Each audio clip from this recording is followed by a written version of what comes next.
Welcome to another fun-filled edition of Second City Sports, a special Wednesday edition of Second City Sports. We're live in living color right here on Sports Zone Chicago. I'm Sid Deslakina. You can follow yours truly on the Twitter, X, and the IG at SidKid80.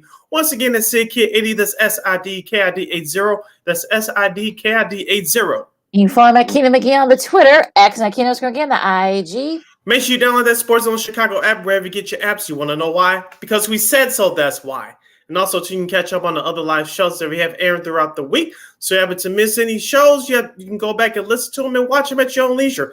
Make sure you download that Sports Zone Chicago app today. Speaking of Sports Zone Chicago, please find us on all social media platforms on Facebook, Twitter, Instagram, and YouTube. Once again, please find Sports Zone Chicago on all social media platforms. And while you're ready, please subscribe to our podcast at War Media Podcast. That's WARR Media, PODCASTS. We are on all podcast platforms, including that iHeartRadio app. And while you're ready, please give War Media a follow at WARR Media on Facebook, Twitter, Instagram, and YouTube. Once again, please find Sports on not just Sports on Chicago, but War Media at WARR Media on all social media platforms on Facebook, Twitter, Instagram, and YouTube. And thank you very much in advance for your support. Like, share, subscribe, and tell your friends. We are unapologetically fun, and we have very definite opinions. If you have any definite opinions due to our extravaganza we call a Sports Talk Radio Show, you can always go to Sports Zone Chicago's Facebook page or Sports Zone Chicago YouTube. Type in those questions or comments in the comments section. Lakina will get them up on the screen for you. But if you decide to troll and or do something silly or stupid, I've given Lakina full power to give you fools to build and be a butte. Toodles. But before we begin, we must remind you can also catch Sports Zone Chicago now available on Roku TV. That's right. So celebrate the squad and get with the program. Sports Zone Chicago is now available on Roku TV.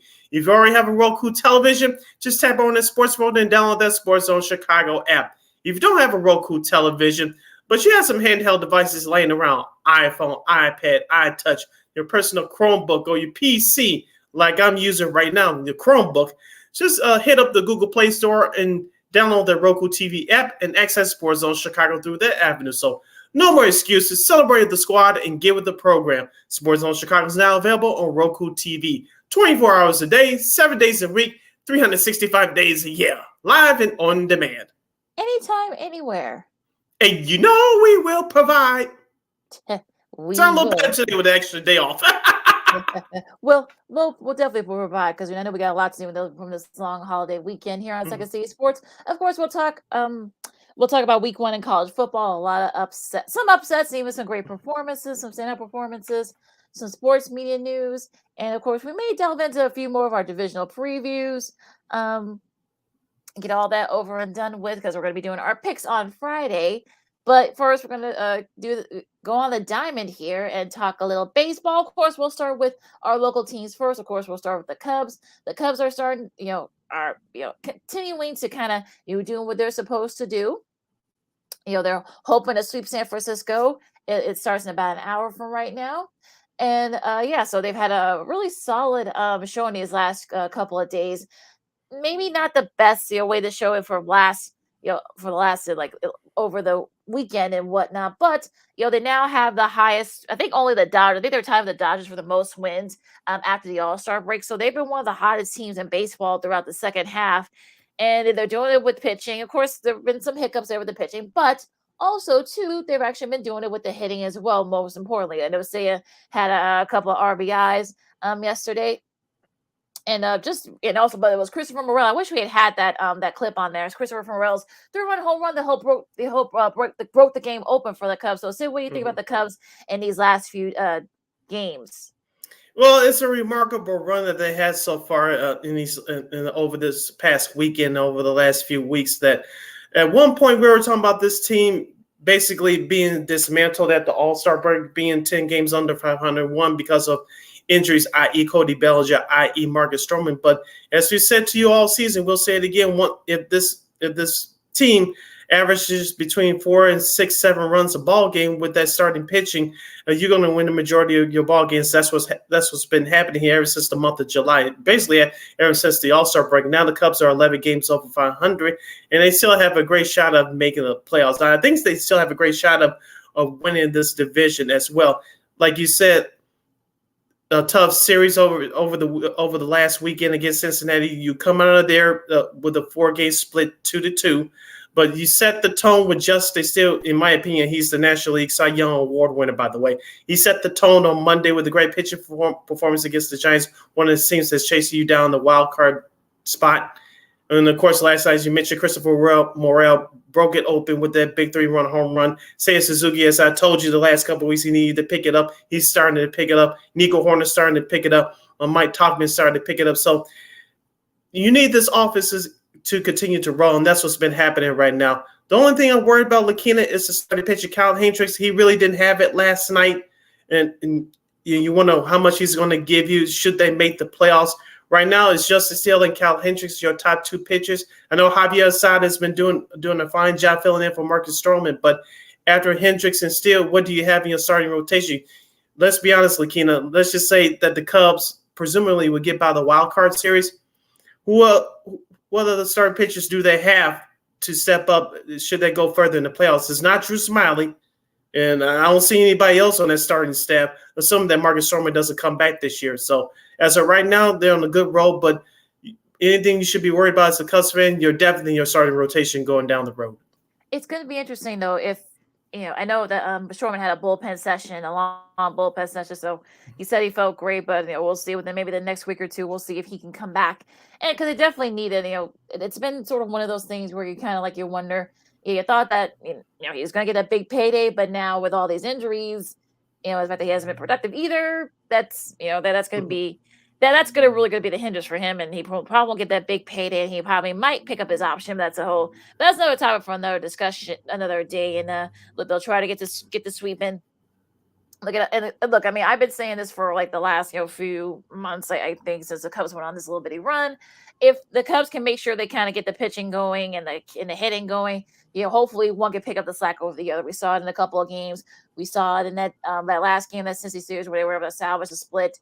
Then yesterday, Henderson have his best stuff, but he the bats were able to kind of pick up the slack. Mm-hmm. So that's kind of what you want, especially in the playoffs too. I know they said pitching wins playoff games, but also hitting as well. So it's going to be interesting to see what happens there as you listen to Second City Sports on Sports of Chicago. Lakina McGee, Cindy Brown with you as we finishing up our Cubs talk. I mean, I feel like Justice Steele's been one of those.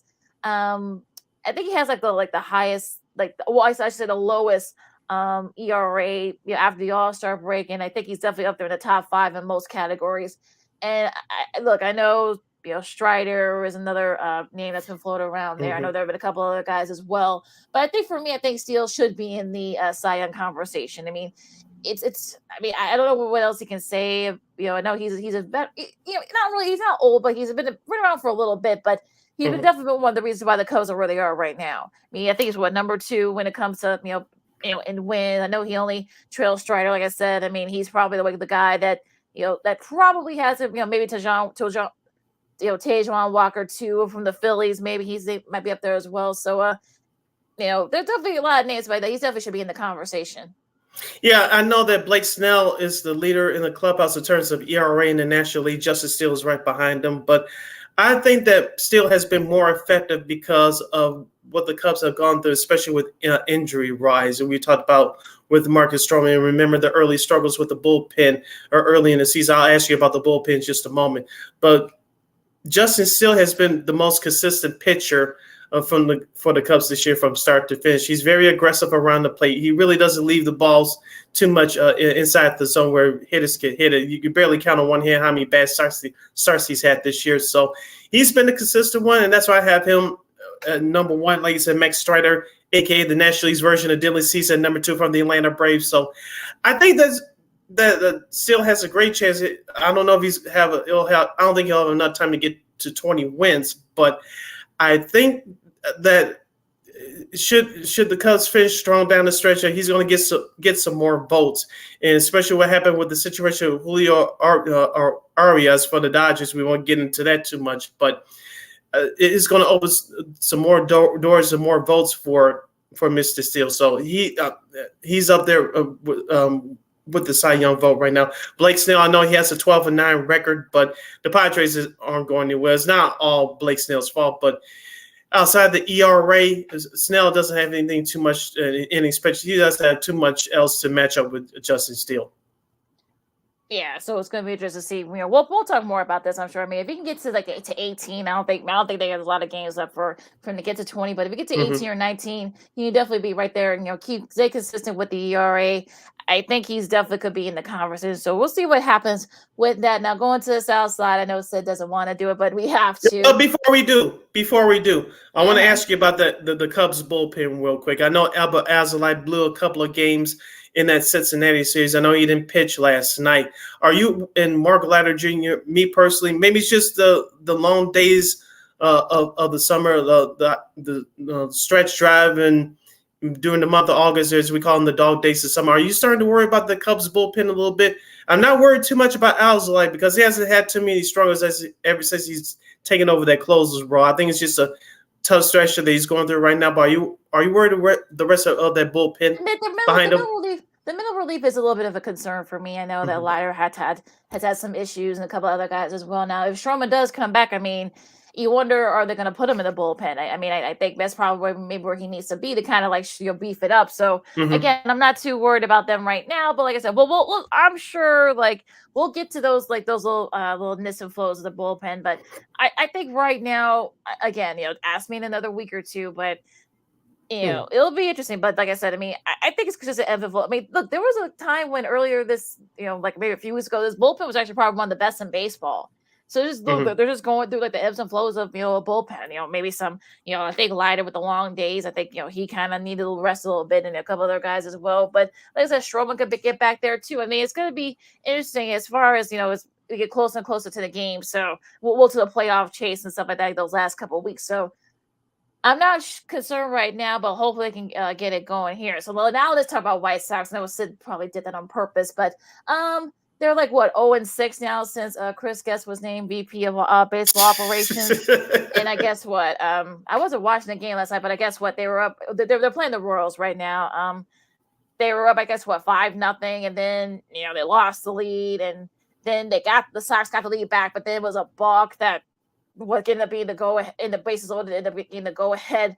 I guess the game winning run for the Royals. So it's just I guess the White Sox are finding ways to lose, which I mean, I think you'd only chuckle about it. I know it's not funny, but it is a little bit funny too, because that is a very White Sox thing. That again, again, as we're seeing more and more, adding more and more. This is the story of the Chicago White Sox of 2023, ladies and gentlemen.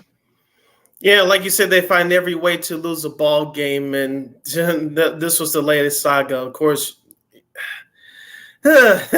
Corey Lee, congratulations to him. The new White Sox catcher hit his first home run last night. I know Pedro Grifol benched him last week. I guess he showed Pedro Grifol you don't know what you're doing. But speaking of Pedro Grifol, I don't know if you caught the comments of Isaac again, I believe, during the post-game show last night.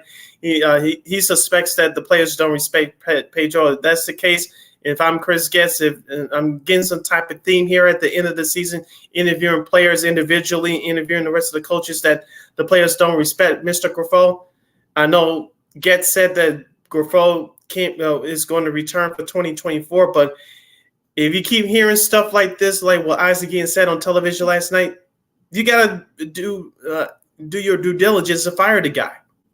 And I said, there's more problems than just Grifol, but just for change's sake, you got to do it if this keeps coming up. It's one of those things where you kind of wonder, okay, why are they talking to Ozzy? I don't, or why are they talking to Ozzy and not talking to Getz? Perhaps I don't get it, but it's I saw those comments. I saw it through Twitter X yesterday, and it's just one of those things where you're kind of oh, kind of a Bush League thing where yeah. Ozzy's talking, but yet, no one's telling, Jerry or even Chris Getz. I mean, it's definitely one of those things where kind of okay, well, what's really going on here? And maybe they got to do a team. Maybe after the season, I'll do a team meeting and see what happens there. But there's just so much stuff going on, and I think at this, like I said, it's kind of nerve wracking for this point. I mean, and it's one of those I'm kind of over the Sox and their drama right now. I mean. this is just the latest in all the weird stuff that's been happening with the White Sox between, like you said, finding ways to lose baseball games and the stuff here with Ozzy basically saying, hey, the players don't respect your manager. That's like the last thing you want to hear, especially in a season like this. So Chris Getz has a lot of a big mess to clean up here, and then we'll see. I mean, but I don't know. I mean, I'm kind of like flabbergasted of what's going on right now. The theme of the 2023 White Sox, I'm sorry. Among other things. So we're going to take a really quick break, of course. We'll talk the rest of baseball, and the Yankees may have the Yankees, they're not going to the playoffs, but they may have a new star in the making. And unfortunately, my Mariners are going a little bit of a slump right now. But a big battle, in the same division, the AL West, you got the battle between the Astros and the Rangers. One team is kind of like going ahead in that, and a whole lot more. Like Keenan McGee, Cindy Brown, Second City Sports on Sports on Chicago. More Diamond Talk coming up right after this. This year, my mom got me the perfect bag for back to school. These colorful binders help me stay organized. These headphones are just what I need for studying. These new sneakers are just what I need for the new year. This jacket is a real must-have. My parents got me the skateboard I wanted. It's pretty cool. These scissors really come in handy in art class. These colored pencils, too. These new socks, they can be a real lifesaver.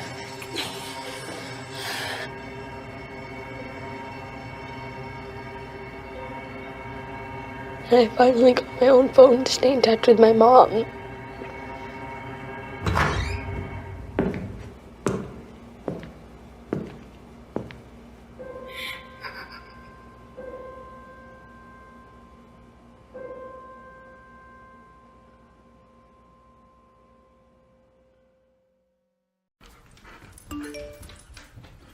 Trisha's having a sleepover tonight. Can I go? I wonder about Lucy's friends. What should I say? I know you're only 10, but one of these days a friend will offer you a drink. And alcohol at your age can lead to so many things. None of them good. So can I go to the sleepover? Lucy, I want you to promise me I something. finished my homework. Bigger promise. If there's any drinking, I want you to say, no thanks, not my thing. Mom. I promise you, your real friends won't care. Deal? Sure. Really? I promise, Mom. They really do hear you. Did you pack your toothbrush? For tips on how to start the talk, visit underagedrinking.samhsa.gov. A public service message from the Substance Abuse and Mental Health Services Administration.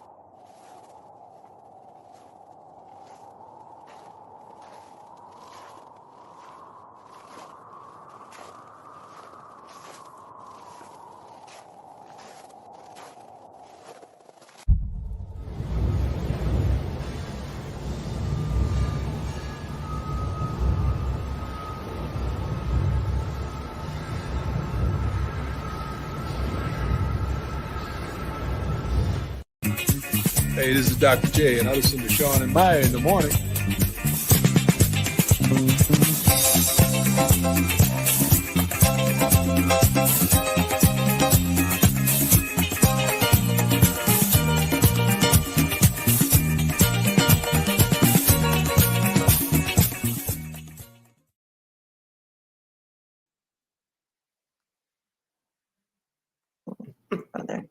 Welcome back to the special edition of Second City Sports on the Wednesday right here on Sports Zone Chicago. I'm Sid, that's Lakina. You can follow yours truly on the Twitter and the IG at SidKid80. Once again, it's SidKid80, that's SIDKID80. That's SIDKID80. You can follow my Keita McGee on the Twitter, X, and I can't again, the IG. We have less than 85 minutes left of this extravaganza we call a Sports Talk Radio Show. If you have any questions or comments for us, you always hit us up in the comments section at Sports Zone Chicago's Facebook page or at Sports Zone Chicago on YouTube. Type in those questions or comments in the comment section. The best ones and the creative ones, Lakina will put them up on the screen for you. All right, so let's finish up the Diamond talk here. And even though it hasn't been a good season for the Yankees, and I'm sure they'll probably end up cleaning house before it's all said and done within the next month, but there actually have been some bright spots. I know that I know it's kind of really maybe it's hard to believe. I mean, look, congratulations to Giancarlo Stanton, who last night hit his 400th career Major League home run in only his 1520th game. That's the fourth fastest. The only players to do that even faster than that are Mark McGwire, Babe Ruth, and Alex Rodriguez. So not a bad list for him to join. Also, to his new teammate Jason Dominguez. He's hitting the ball very well lately. He had a couple of home runs over the weekend. He is the first player at age 20 or younger. He just turned 20 to hit a home run in 2 of his first 3 career games. The first guy to do that in all of 1900. So, not a bad. Again, this Yankees team might go completely different next year, but a couple of bright spots for Yankees over this long weekend. So I just want to give those guys a shout out. Yeah, like we said before, the Yankees have had a tough go over this year. It started with the Aaron Judge injury a month before the All-Star break. Outside of Garrett Cole, I believe, who picked up the win last night, no one else in that starting staff has stepped up. Nestor Cortez has been a big disappointment this year. I know he's been injured in many parts of the season, unlike last year when he became an All-Star almost overnight. Of course, Carlos Rodon, former White Sox pitcher, he's been injured for most of the year, and a couple of times he's pitched, he hasn't had it. So, they haven't had the depth that they're known to have on their roster over the last few years. So, I know people want to give Aaron Boone the boot, but I think you should consider giving GM Brian Cashman the boot as well. I know he's been there for almost 25 years there, and the Yankees have not won a World Series since 2009. I know they again look at their young guys now, and the Yankees were known for replenishing young talent, just like the Dodgers and the Astros are now. But the Yankees don't have much in their farm system. I know they get a good look at some of the guys as you mentioned now, but it's time for them to clean house and go with a different approach. I know Hal Steinbrenner, of course, his late great father George Steinbrenner, he will make changes almost immediately on impulse, but the Yankees have to take it a different way. And they may have to strip it down for a couple of years. I know you can't do that in New York because you're in the number one market, but you may have to take a different approach. You're going to have to take a different approach. It's just which avenue are you going to pick? You're going to go the quote-unquote White Sox, Astros, Cubs route, or are you going to patch it up with mid-tier free agents? They're 69 and 69 for the first time since 1969. So they're breaking all the records for all the wrong reasons. And look, we'll see if the Yankees can, I don't know. I mean, it's hard to kind of say because this team is a little bit better than that. I mean, Garrett Cole, who will probably end up being the AL Cy Young Award winner, he's been one of the few bright spots for them. So, we'll see what happens for them now. Staying in that division, the Orioles, they've won the first 2 games against the Angels. They won 2 out of 3 against the D-backs over the weekend. And we've seen some of, look, we know how good this Orioles team has been. And we know that the pitch has been very solid and whatnot. So we'll see. I mean, but I know that they've still got a couple of meetings left against the Rays. So that's really gonna pinpoint who's gonna end up winning that division. But at least for right now, I mean, they're 87 and 51, and they're kind of in the driver's seat in the AL East. Yeah, the only thing that concerns me about Baltimore is the back end of their bullpen, because remember that their closer Felix Bautista, who was an All-Star this year, he got injured a few weeks ago, so I don't know if he's going to return in time for the playoffs or not. Can Baltimore survive this long term? I don't know. They can survive. They've been surviving the short term, but if Bautista doesn't come back, who's going to step up to close out the games? Because that's important come playoff time.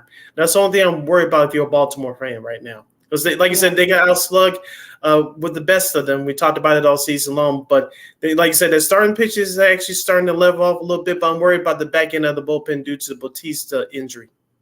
Yeah, that's probably definitely gonna work out with that bullpen. So we'll see if they can kind of make a setup here a little bit better. Now going into the Central Division outside the White Sox, looks like Minnesota. They're taking control of that division. They won the first 2 games against the Guardians, and looks like they're starting to kind of shut the door in that Central. Thank God. I mean, that Central, the AL Central is terrible. But look, Royce Lewis. I mean, he just hit a couple of days ago over the weekend. He hit his 3rd grand slam in the last 8 games. I think he's the first guy to do that in that span. So it's like he's a 4th player in MLB history to hit 3 grand slams in an 8-game span. He joins Larry Parrish, who did in 82, Jim Northrup, who did in 1968, and Lou Gehrig, who did all the way back in 1931. Lewis is actually the first rookie to ever do it. So he's been putting the team on his back and help him out there and trying to shut the door in the AL Central. Yeah, it looks like it's over for Cleveland. It's been like that for a while. No manager, I read somewhere that manager Terry Francona looks like he's going to step down at the end of the season. I know he's been dealing with some health issues over the last couple of years. But back to the field of play.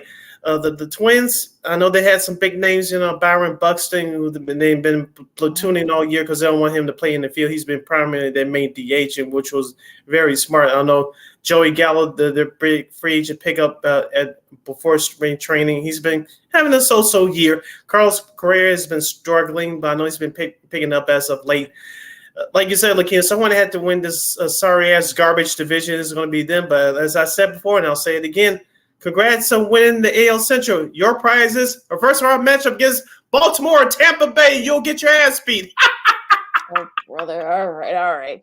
Well, look, I'm sure, I'm sure Twins fans will say to you, anything can happen once you get into the dance. So we saw what happened. Look at the Phillies. I mean, look, last team in, they got all the way to the World Series. So, look, we've seen weird things happen here in the MLB playoffs. So we'll see.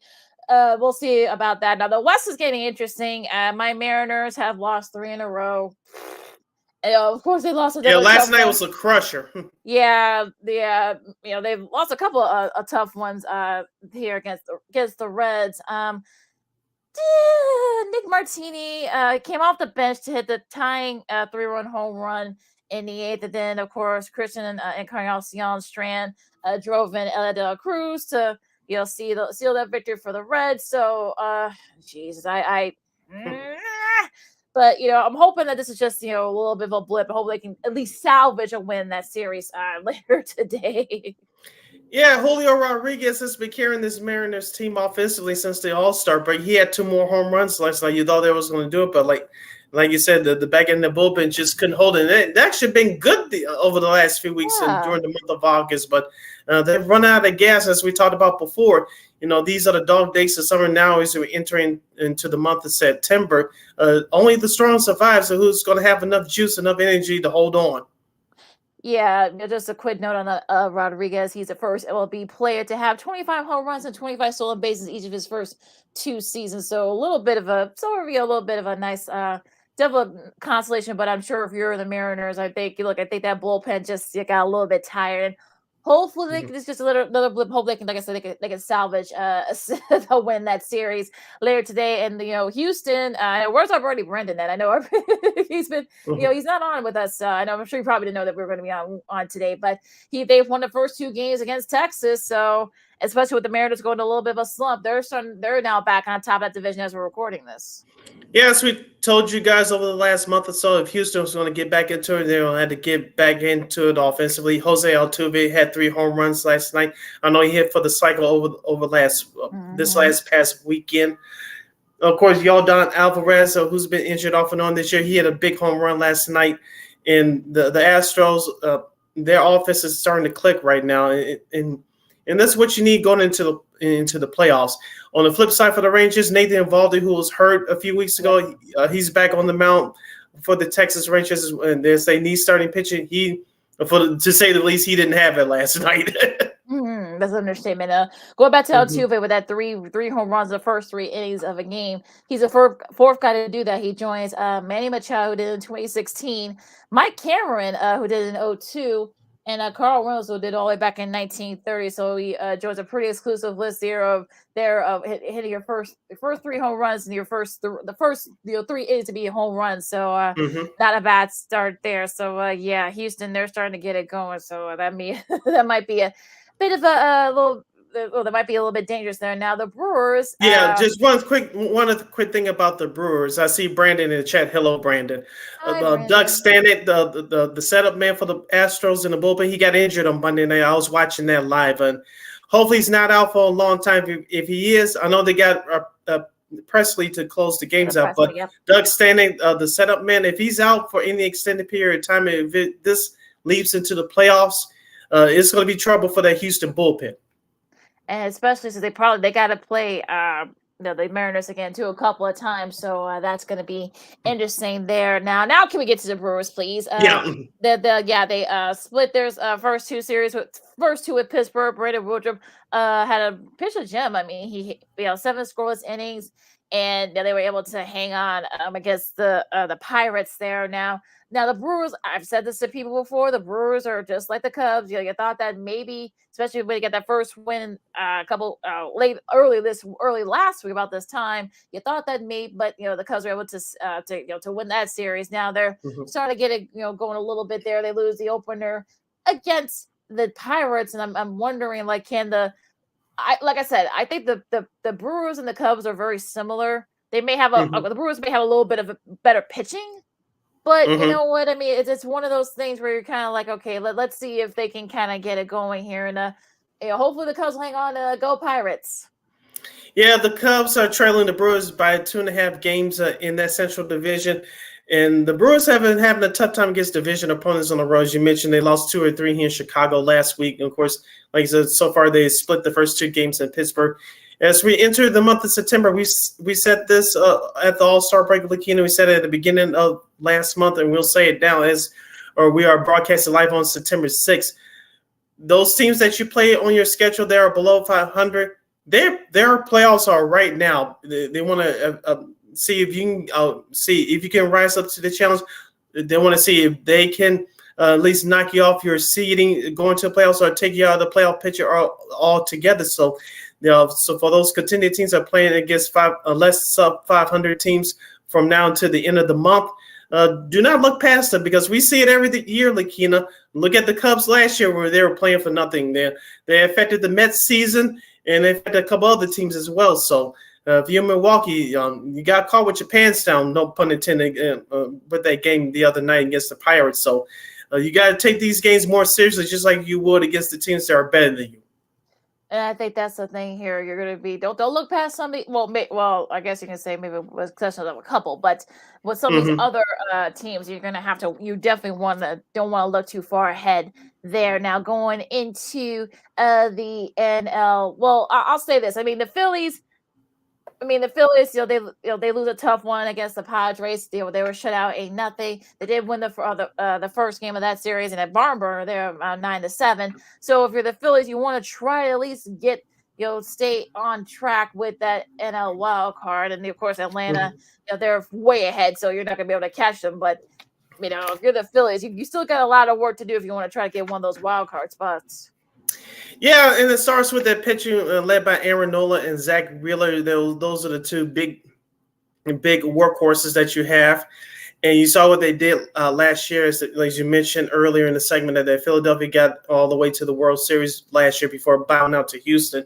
Also, too, Michael Lorenz, I know he's been struggling a little bit after that no-hitter, but he's going to be key as well. And you mentioned Tyjon Walker, the former New York Met, who's also part of that starting staff. And so Philadelphia, they have the offense. We just want to see a little bit more consistency with that starting pitching. It's getting a little bit crowded there, the NL wild card. I mean, I know that the Dodgers, I know they're way ahead in the West, but they're losing. They lost 3 out of 4 to the Braves, and now they lost the opener at Miami. And look, you're glad that you got a little bit of a cushion there. You're about 14 games out. I think the nearest team is Arizona, but you don't want to get caught. I know with the Uriah stuff, we won't get into it, but you don't want to kind of get caught with like lose the lead. So they're going to have to find some more options, especially for the Uriah situation. Yeah, not only him, but remember Tony Gosling's out for the year with the Tommy John surgery. Walker Buehler, who wasn't going to play this year, he's out. He'll return next year. So it's Clayton Kershaw and anybody else that wants to step up for the Dodgers. If you're a Dodgers fan, you pray that you don't want Clayton Kershaw getting hurt, because if he gets hurt, it's over. And we talked about Dave Roberts, their manager. I think he's done his best job as manager since he's been with the Dodgers. And we didn't expect them to be this good, unlike last year when they rolled over and won over 111 games last year. And so Dave Roberts is doing a great job this year, but let's see how he manages this starting staff, and who else is going to step up to help out Clayton Kershaw, presumably that he stays healthy. Yeah, that's going to be the thing. Who's going to be after Kershaw? Who's going to be that guy? I mean, I know Lance has had his struggles lately, his last couple of starts, so he might start a little, get a little bit of a tank there. But yeah, well, we'll see. I mean, look at the wild card. I mean, after the Phillies and the Cubs are actually up 3 games. But then after that, you got for that third spot, you got Cincinnati. Then you got the Marlins, who only a half game back. Diamondbacks after only a 1 game back. San Francisco 2 games back. So I'm not gonna, that's probably it's probably 4 teams for that one last spot, very likely. And you wonder, like, okay, who's gonna get the edge in that? Yeah, I would not count out the Marlins just yet. I know our guy Jake Berger, a former White Sox player, is heating it up once again for the Fighting Fish. And so I wouldn't count them out. And I would not count out Cincinnati either. For division, yes, but for that wild card, no.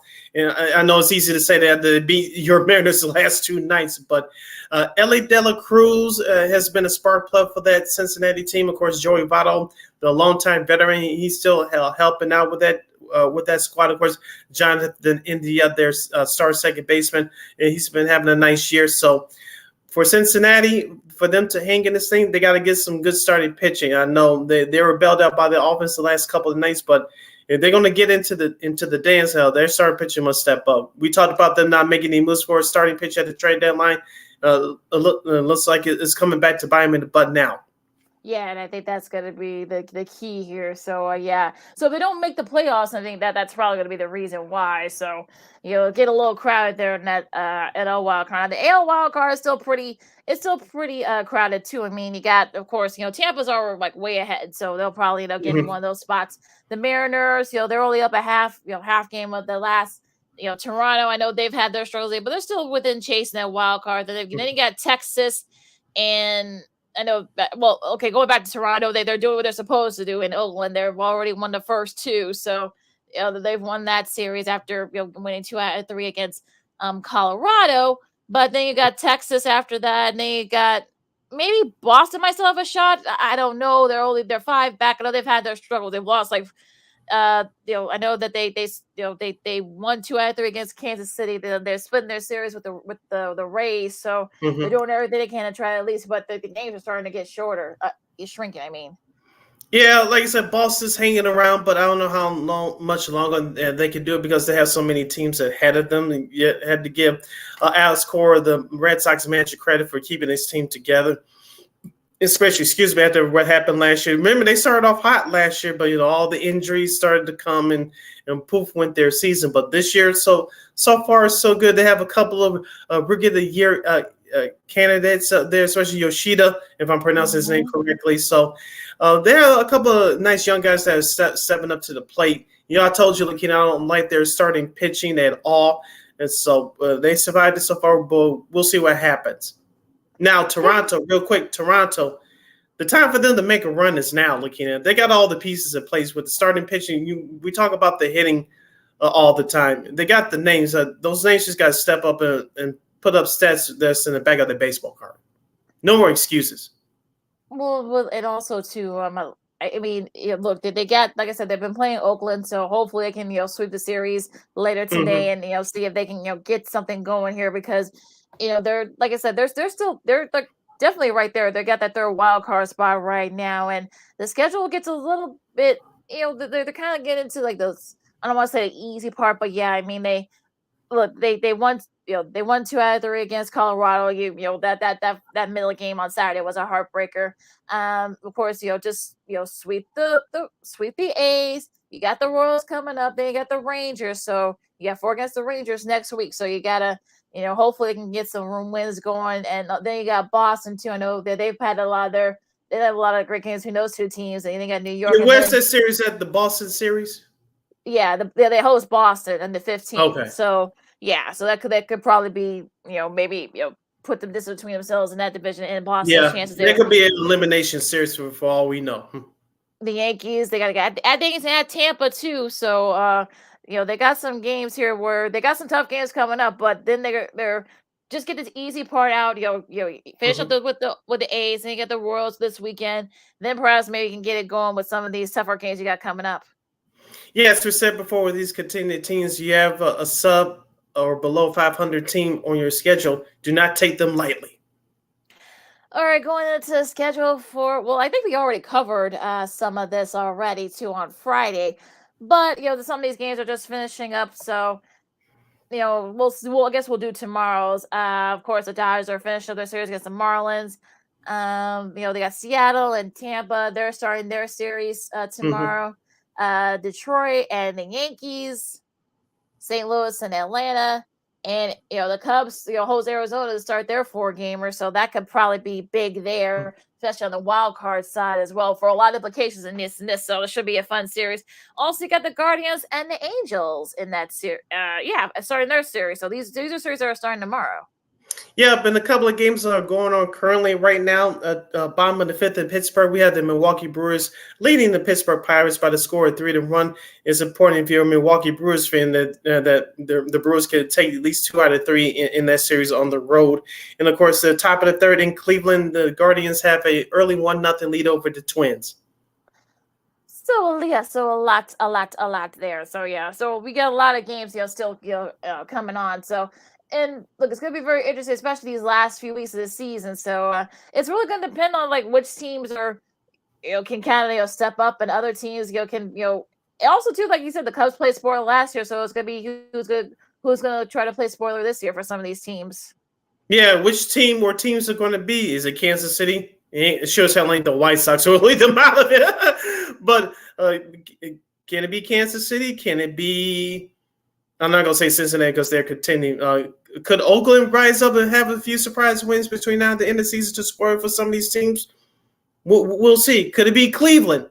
I doubt it, but we'll see. Could it be the Yankees, even though they're not going anywhere this year? And that's why we watch baseball in September, right, Lakina? Anything can happen. Well, yeah, I'm sure the Yankees will love to play spoiler for some of these teams, and I'm kind of thinking. Look, I mean, they gave a little bit of a chink there with Houston. They swept Houston over the weekend, so they played them well. Now they're leading their division, so it really didn't matter there. But I'm sure they will love to play sport. I know they play a lot of division games. They play Toronto multiple times, and I think they got Arizona too near the end of the season. And Milwaukee, they got Milwaukee this weekend. We'll talk more about that on Friday. So they got some chance to play a little bit of spoiler here. So we'll see. Yep. Hour number 1 in the books. Hour number 2 straight ahead as you listen to a special edition of Second City Sports for your Wednesday. I'm Sid. That's Lakina. We'll kick off hour number 2 with college football week 1. We had a couple of upsets, some surprising performances, and our local teams had a mixed results, and we'll get into that. Also, too, we'll get into our NFL divisional previews and predictions, and we'll have some sports media news and a whole lot more fun. I'm Sid. That's Lakina. Keep it right here as you listen to a special edition of Second City Sports. We're live in living color right here on Sports Zone Chicago. No, I don't know, though. I'm scared.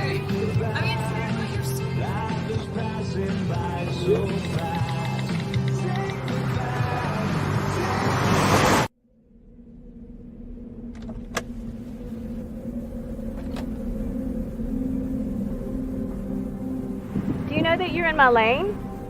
No, not at all.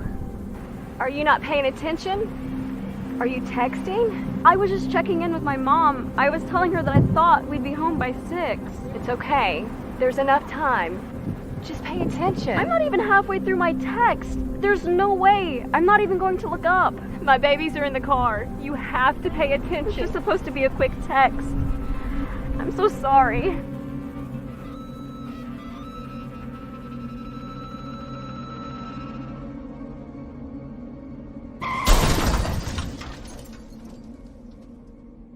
Hi, I'm Tom Brady, the director of DODEA. September is National Suicide Prevention and Awareness Month.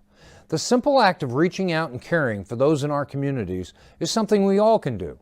Just being there for someone you care about can be a tremendous first step in getting them access to confidential resources and support that they need. It only takes one person and one small act and 1 minute to make a difference.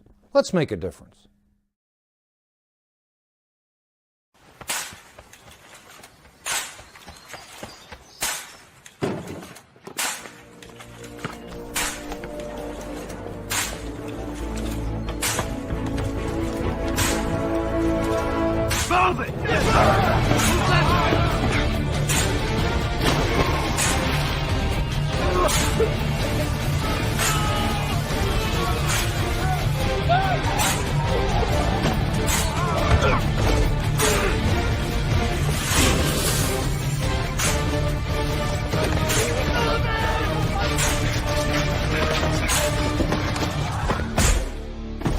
Many will hear the calling.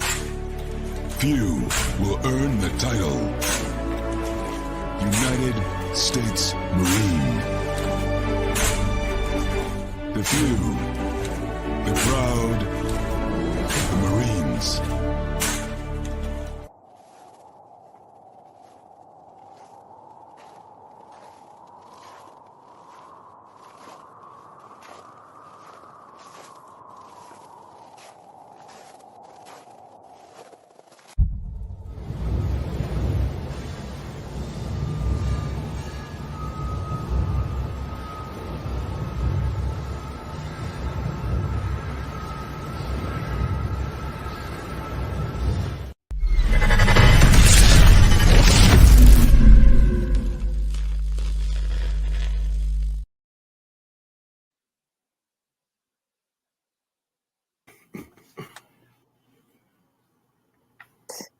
Welcome back to Second City Sports on Sports Zone Chicago. Hour number 2 on the special Wednesday edition. I'm Lakita McGee. You can follow me at Keena McGee on the Twitter and at Keena Scrogan on the IG. You can follow yours Shirley Sidney Brown on the Twitter, X, and the IG at CK80. Once again, it's CK80. That's SIDKID80. That's SIDKID80. We have less than an hour left of this extravaganza. We call it Sports Talk Radio Show. You have any questions or comments for us? You can always go to Sports Zone Chicago's Facebook page or Sports Zone Chicago on YouTube. Type in your questions or comments in the comments section. Lakina will get them up on the screen for you. And just a daily reminder, you can also catch Sports Zone Chicago now, available on Roku TV. And yeah, so pretty much every week for the rest of the season about this time, on Mondays usually, and of course on Fridays as well. We'll probably do it at 12:30 or 1, depending on how what guests we have during that time. But we are going to recap the week 1 of college football. So I know you watched one game, so they came on the Big Noon Saturday game, which actually rated pretty well. Colorado upsets runner-up. National playoff runner-up TCU, and it's sort of one of those things where you're kind of. I know that I've seen some of the hot takes from certain folks, and it's just like it's kind of hilarious if you think about it. But look, it was a good win for them and their for Deion and that program. I mean, they had a record 510 passing yards from Coach Prime's kid, Shadur Sanders. TCU also becomes the first team since the 2020 LSU squad to lose their season opener to an unranked opponent after making the national championship game the year before. So, and also Travis Hunter, I know he was a sought after recruit. I know, I think Georgia wanted him also too. I think Clemson as well. There were a couple other schools too, but he ended up going to Colorado. And also already paid dividends too from both sides of the ball. I know he was exhausted after the game. And look, I think, like I said, everything can be true. I mean, okay, is Colorado better with a brand new team practically? Sure. Is TCU, of course, but they lost a couple of their big, offensive guys to the NFL. Could they not be as good as they were last year? I mean, look, they still score points. I mean, that wasn't really the problem for them. Right. They still scored 42 points, so it's not like they score like 10 or something. But but they're gonna have their struggles on the defensive side. Speaking of defense, I mean, Colorado's got to play some defense too, especially that Pac-12. But look, all that stuff can be true. So I think all these hot takes and stuff like that. But For me, I just say, look, it's only one game. Let's kind of like, this is why I said I'm going to prove this to with some of the other this results, that the poll should not come out till mid-October. I'm just saying, but whatever. You got to give people something to talk about. That's why they do these things. But shout out to Gus Johnson, who called the game for Fox TV next to Joe Klatt last week. Shedeur Sanders, Deion's kid, can play. And Shedeur Sanders, as you mentioned, had a great performance, 37 for 49, 510 yards, and 4 touchdowns. And Lakina, we all want to go through the whole history of the black quarterback in college football, and especially in the NFL. But I also want to tweet this out. The way that Shedeur Sanders is playing right now, he did it the last 2 years at Jackson State. The way he played on Saturday is the way that NFL quarterbacks are playing right now in the 2020s. And if he continues to keep this up, you'll definitely see him on Sundays. But with the the old stereotypes of the black quarterback back in the day, they can run but they can't throw, or they can't throw and run at the same time, or they cannot throw the deep ball. Shedeur Sanders smashed all that. Let's be honest here, Lakina. This is the first chance with many people seeing Shedeur Sanders on the national stage, because he played in the HBCU school in Jackson State the last couple of years. He had a great performance, almost a near perfect performance. He was sacked 4 times, but like you said, they can work some of that stuff out as the season goes along. But remember, 4 touchdowns, 510 yards, no turnovers. Let me repeat that one more again, as the kids would say, no turnovers. And did you notice one thing that Shedeur Sanders was doing, Lakina, that no one was talking about? They screened TCU to death, and they were very successful in doing that. And shout out to Dylan Edwards. I know his performance got lost in the sauce, but Dylan Edwards, the running back for the Buffaloes, he had 5 receptions for over 135 yards and 3 touchdowns. He was a beneficiary of Colorado screening TCU to death. That was a sort of a nice performance there. So, like I said, I mean, I know that the hot takes. It's just silly seeing these hot takes after 1 week, but. I guess that's what they would do for content or whatever. I'm not gonna do that. Look, I'm gonna wait and see as the games go on. But it's a nice one for Colorado. Look, look. Their schedule gets a little bit tougher. They play USC in a couple of weeks. I'm gonna get to that that USC game. But yeah, I mean, look, shout out to them, for doing a nice performance. Like I said, we'll see if they can keep it up now. The defending champion, the rest of the scores, defending champ Georgia, no trouble with Tennessee Martin, 48-7. Carson Beck, the newish QB for Georgia, he threw for 294 yards and about 3 touchdowns. So he's definitely he's the heir apparent there. So he's a junior. So he's not going to get too felt by the moment. So Michigan with a good performance there against East Carolina, 30-3.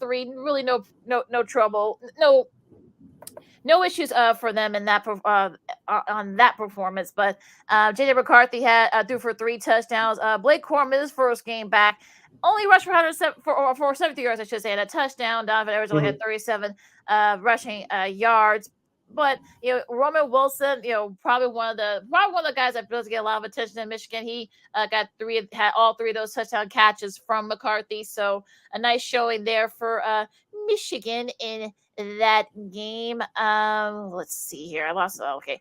Ohio State, kind of a lackluster performance at Indiana, 23-3. I mean, Kyle McCord, the new QB for Ohio State, 229 yards, only had 1 touchdown. But Marvin Harrison Jr. I think he was really basically a non-factor. Only had 2 catches for 18 receiving yards. Yeah, as I said before, and I'll keep saying it again, with the Bears having an extra first-round pick in next year's draft, go draft Marvin Harrison Jr. to help out Justin Fields. I'm just saying. Excuse me. Alabama, no trouble with Middle Tennessee. I don't know why people thought that they were going to have trouble this year, but again, I don't get it, but whatever. USC, who Colorado will be playing in a couple of weeks to start Pac-12 play.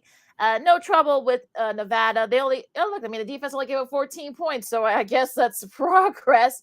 Caleb Williams, 12 for 24 for 319 yards and 5 touchdowns. Still, I think he's probably showing folks that Yeah, I'm still the reigning Heisman Trophy winner. He has thrown a touchdown in 16 games for USC. The only Trojan to do that was Clayton Slovis, who did it for 16, also for 16 straight in 2019, 2021. He's only doing it in the 16 games. Yeah, I checked out a couple of minutes of live action for that game. As you mentioned, Caleb Williams did look good, and he has an arm like a cannon, folks. I know people want to talk about his mobility, which he does have, but that young man has a very nice arm, and he showed that against a lesser opponent last week. Do what you're supposed to do there. No trouble with Nevada. Penn State, no trouble with West Virginia. Washington pulled away from Boise State. Texas, no trouble with Rice. Tennessee, 49-13. Joe Milton the third, picking up where he left off in that bowl game, 201 yards and a couple of touchdowns. They had a rushing touchdown too, if I'm not mistaken, for Tennessee. So they're picking up where they left off. Notre Dame, again, no trouble with Tennessee State. Oregon, 81-7. Their mascots, if you guys saw that, their poor mascot, I think they, I'm sure their mascot, I think, he got into some really good shape. If you guys saw the pictures, it was hilarious. During the game, it was just like, I don't know. At least you don't have to work out for the next 3 days. But next 3 TD passes. Bucky Irving and Jordan James, they combined for almost 200 yards and 5 touchdowns. So Oregon picking up where they left out there. No trouble with Portland State. So yeah, go ahead, Sid. Yeah, I want to go back to that West Virginia and Penn State game. I did get a chance to watch some of that live. That game was over at halftime. First of all, shout out to Fallout Boy. As we told you, they're doing the theme for the Big Ten Saturday night on NBC this year. Very simple, nothing too much over the top. I like that theme, so it's really growing on me. Now, they get changed that Sunday night football theme. There'll be something, but I'll leave it at that. But like you mentioned, Penn State, they dominated at Happy Valley. It was a nice Rockets crowd. Shout out to Iron Eagle's son, Noah Eagle. He did a great job on the broadcast. I know you interviewed him a couple of years ago on a podcast, and he did a great job. And like I said, Penn State showed you why they could be one of the top contenders in the Big Ten, and perhaps maybe sneak into the college football playoff before it expands to 12 teams next year. So shout out to James Franklin in the Nittany Lions. Doing great things with that program. K-State, no trouble with Southeast Missouri State. Wisconsin, the new air raid. You can tell they had a little bit of trouble with the air raid early on in that game against Buffalo, but they did, kick it into gear. 38-17. They pulled away there. 73-0 for Arkansas State. I mean, I watched this game for like 10 minutes after. I think after 21 and that kind of tapped out. Dylan Gabriel threw for over 300 yards in the first half, so they really didn't have to do too much. So 71-0 over Arkansas State. So look, you do what you're supposed to against these play-for-play teams. We'll get to some that didn't follow the formula in a second. Rounding out, North Carolina pulled away from South Carolina in that great game in Charlotte. Ole Miss, no trouble with Mercer. Texas A&M, no trouble with New Mexico. Tulane, of course, number 24 after the great season they had last year.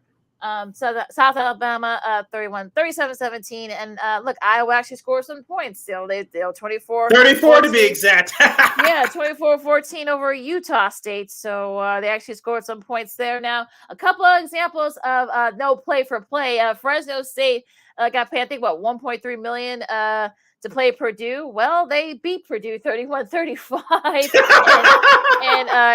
and NIU again, same thing. I think that 1.5, I think. Boston College paid them, and they beat them in overtime 27-24. So go figure.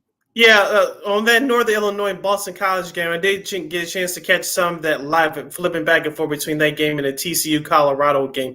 Looks like the Huskies defense may be a problem for some teams in that MAC. Well, we'll see what happens as the season goes along. But it was some bad calls on both teams. And Boston College, I know that's not as good as they were several years ago, but they had a chance to wrap it up a couple of times in the late stages of the fourth quarter. They just couldn't do it. We have let teams like Northern Illinois hang around, which they didn't expect little to no chance to win the game. That usually what happens. You saw what happened in overtime. Northern Illinois, the Huskies go away with a walk-off win in overtime with the field goal. Yeah.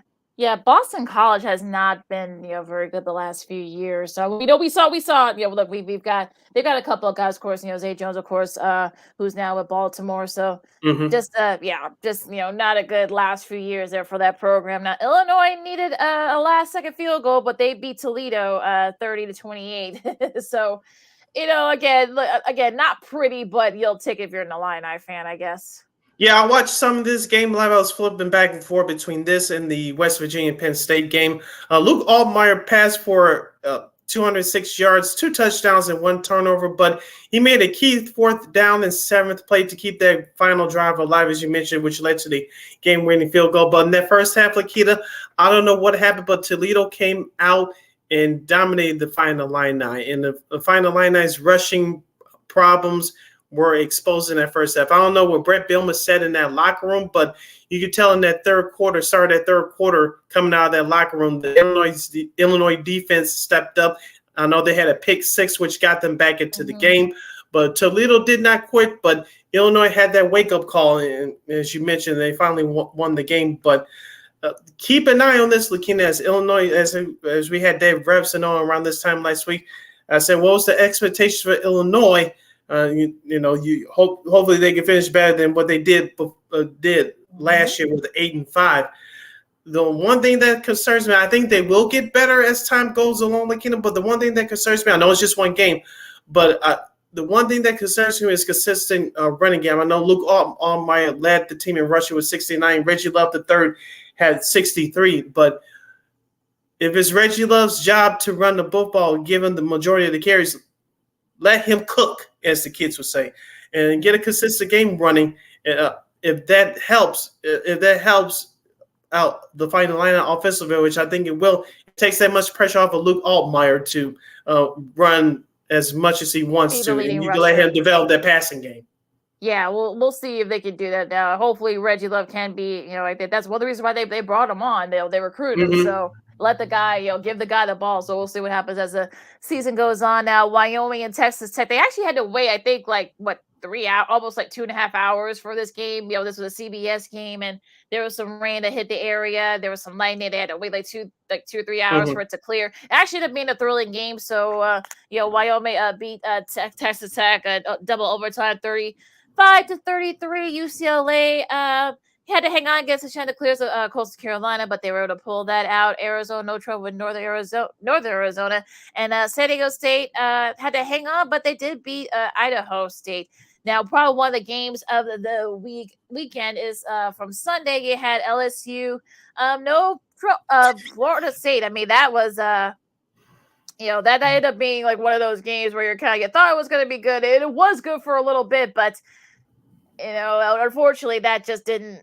It really didn't, come to fruition there. Jordan Travis, who we talked about as one of those guys that probably could be right there in the Heisman race. And, if I could, get my thing up here, he threw for 42 yards, 4 TDs. He also rushed for a TD. And it's, just to kind of a one-man record crew there. I mean, he now has 73 career touchdowns. At Florida State, he passes Jameis Winston for 3rd in Florida State history. He only trails Chris Winkie, who has 81, and Chris Ricks, who has 75. So he'll probably end up breaking that record before the season's over with. LSU allowed 45 points against Florida State. That's tied for the most in a season opener by an AP top 5 team in the AP poll era, which started back in 36. And it's also the most allowed in the season opener for an AP top 5 team since Oklahoma did it all the way back in 1968 when they were number 5. What's going on with Brian Kelly in season openers? We talked about what happened last year when you lost in controversial fashion, and I believe it was in New Orleans in your backyard, and then now you lose again. I did watch a little bit of it, Lakina. They were in that first half, but you couldn't convert on some key third downs. You got manhandled up front. And then the Florida State just took advantage of it in that second half. Now, I don't know if Florida State is going to be this good as the season goes along, but I know they're a little bit better than they were a few years ago. But are they national championship prominence? No, but I think they're better than what people give them credit for. I think, shout out to Florida State for winning the game, but I think this more has to do with head coach Brian Kelly and his kids choking once again on the national stage. Yeah, it's just a bad performance by them. And you thought that maybe, they got some good recruits over there at LSU. You thought that maybe it will pay dividends, but that hasn't happened yet. So, of course, give Mike Norvell credit, the head coach of Florida State. I mean, he's helping able to build this program back up with guys like Travis and a few other guys. So they've been really solid now. Oregon State, no trouble against San Jose, I should say, 42-17. That could have easily been a trap game for them, but they dominated. And look, that defense is really good. And remember, DJ Uoglier is back there now. There's a theme here. I'm gonna lead into that in a second, and in the back end. But a really solid showing by him. He threw for I think like 4 touchdown passes in his debut. So I think for him, a change of scenery was probably just what he needed. Yeah, you could tell that he was more of himself. He was more creative, and of course, the coaching staff has given him more freedom to do what he needs to do on offense. Unlike in Clemson, like you said, I'll let you connect that in a second. But you could tell that Oregon State's offense. I know they had trouble last year, as you know, they remember they had a nice start last year, but they kind of faded at the end. But it looks like that team is going to put up more points. I know because I'm taking into consideration the opponent that they played. But, it looks like DJ may be in that top 10 in Heisman voting. I'm not saying he's going to get it, but he could be in the conversation or can continue to surprise some people and they can win some games they're not supposed to win. Yeah, remember Oregon State gave Oregon all they could handle last year. So this team is actually really solid. So again, we'll get to all that as the season goes. Like I said, they definitely could be a problem for USC, and I think they don't play USC, but I think they Washington this year, so they could definitely be. They almost beat USC last year in a defensive struggle. Yes, they did. And Rutgers beat Northwestern 24-7. It should have been 44-7. Well, yeah, I know. They let them score that 7 points. It should have been the worst, but again, we won't get into that. Now going to DJ Uwaley's of old school Clemson. Duke beat them pretty handily, 28-7, and I mean, it's their first win. I'm talking about Duke, their first over an AP top 10 team since 1989, which was also Clemson. It's also Duke's second largest margin of victory over an AP top 10 opponent, trailing only a 34-point win over number 9 Colgate all the way back to 1942. So that, it's actually the fewest points that Clemson has scored against an unranked opponent under Dabo. And it's actually the fewest points scored by an AP top 10 team in the season opener against an unranked opponent since 1989 when number 6 UCLA lost to Tennessee. I remember that game 24-6. This is crazy. Clemson passed for 209 yards and rushed for 213 yards. And they only scored 7 points. They were 58-0 under Dabo when passing and rushing for at least 200 yards. I was really looking forward to Cade Coupland's debut for the season as the starting quarterback for the Clemson Tigers. We talked about him about a week or so ago, Lakina being one of those hidden candidates for the Heisman Trophy. I'm not going to blame it all on him because you mentioned he didn't have a good performance, but it was more about the team itself. Duke punched him in the mouth, especially on the line of scrimmage, creating a couple of early turnovers, Lakina. As Clemson was moving the ball, just by every time they got into the red zone, they found a way to cough it up with that fumble and then the interception. I believe they had a missed field goal as well. And so Duke took advantage of it. Now, as you mentioned, Duke is known as a basketball school, but don't sleep on their football program. It's been good, above average for the last few years. So they have some athletes, but they took advantage of the Clemson's turnovers. They turned them into points, especially with them being on the national stage, the only game in town that everybody's watching. And with their home crowd behind them, they took advantage of that. They fed off the energy of the crowd. As I mentioned, on the field, they took advantage of Clemson's turnovers and turned it into points. You saw that team as the game went on, they had more and more confidence, and they just wanted it more than Clemson did. Yeah, give Mike Elko credit. I mean, this is such a second year. I mean, he's kind of been able to I don't know if there's limitations on what, who they can recruit. I think that I saw a stat where they had like 4 or 5 star recruits. I think like Clemson has like 45, of course, and Duke has only like 2 or 3. So, I think a testament to him, and building that program. But from the you won't see Duke's crowd storming the field for a football win. I mean, you won't see that a lot very often. So, and I know there are some people that are wondering because I heard some of the pundits say, has the game passed Dabo Swinney by? because of the fact that they haven't had, that old line for Clemson. Oh God, that was brutal. And some of the fumbles and they're not getting those receivers like they used to. So there's some that are wondering that could, especially I know Dabo's not a fan of the NILs. That could be why some players some of the top guys, especially on the receiving side, probably don't want to go to Clemson because of that.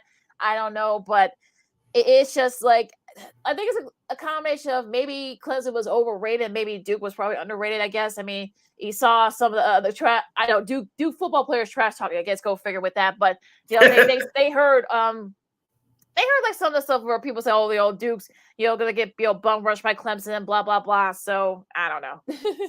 Remember now, retired college basketball coach Mike Krzyzewski, Coach K, born and raised here in Chicago. Remember, he didn't like those one and done kids. He was very dead set against it, but he had to use it if he wanted to keep Duke at a high level and keep his paycheck. To be honest with you, looks like that's what Dabo Swinney is going through right now. You got the NIL rules. You mentioned name, image, and likeness, and you had the transfer portal as well. So you may not like it, but if you want to keep that program at a high level and keep those boosters happy and your paycheck grow a little bit bigger, you have to use some of those resources like all those other schools are doing it. Look where Deion Sanders is doing now with Colorado, turning over that roster. Look what Nick Saban, his rivals, doing at Alabama. He may not like it either, but if he wants to keep Alabama at a high level, you have to use those resources like everywhere else, and like everyone else, I should say, to keep your program at a high level, use it to your revenge. He's going to have to get on board and do the same thing.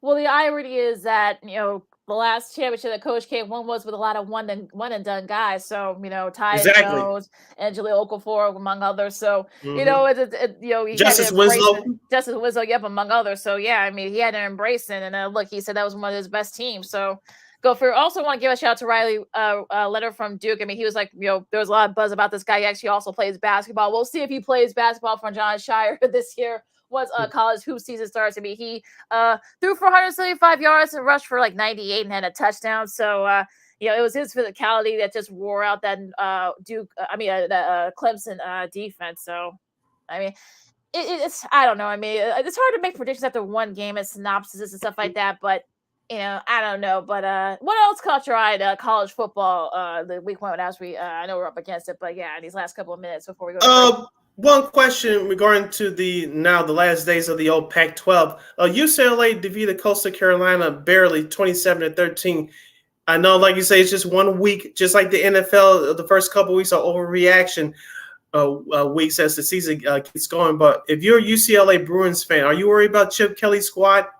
I'm not going to say yes, but I'll give it a couple more weeks because Coastal Carolina was in that game for a while.